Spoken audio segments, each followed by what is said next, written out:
مشكلة بسلطان الدولة ورواد السوري على منصات التواصل الاجتماعي. بلشت الناس تتداول هاي الأمور كرمال تسبب فتنة، كرمال تكسب ترندات، وكرمال تكسب لايكات. بسلطان الدولة عنده الناس اللي تحبه وتعزه، ورواد السوري كمان عنده الناس اللي تحبه وتعزه.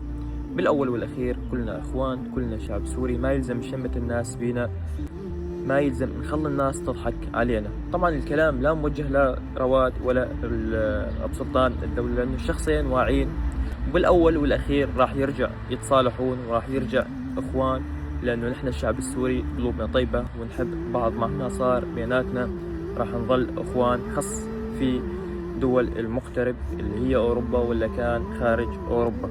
بس الكلام موجه للناس اللي عم بتحرض وتفتن ولحتى تسبب مشاكل، لحتى تكسب ترندات ولايكات على ظهر أبو سلطان الدولة وجيشه، أو على ظهر رواد السوري وجيشه. لا حول ولا قوة إلا بالله العلي العظيم. كل مين عنده محبينه وعم بيحمدونه، إذا كان أبو سلطان وإذا كان رواد. لكن الناس اللي تساوي فتنة، الناس اللي تحب تساوي غلغلة على منصات التواصل الاجتماعي كرمال تبلش الناس تسب بعضها، هذا كلهم راح تجتمع الخصوم عند الله عز وجل، وراح تقول بأي ذنب أنت سويت هيك. راح تقول والله كرمال أكسب لايكات وترندات. بالأول والأخير نحن كلنا إخوان كشعب سوري، إذا كان أبو سلطان الدولة وجيشه أو رواد السوري وجيشه، كلنا أخوة وبتربطنا رابطة الدم نحن كسوريين. بعد الشيء اللي شفناه من النظام الباد، نظام بشار الخنزير، لازم نحاول إنه نحب بعض أكثر، لأن الواحد ما يعرف الموت إمتى راح ياخذ روحه.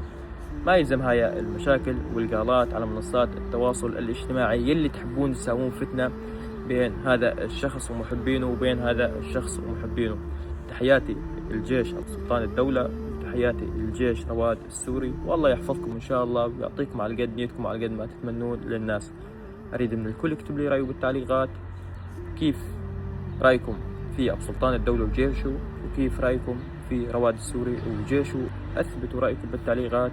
كان معكم بياد ترند، والسلام عليكم ورحمة الله وبركاته.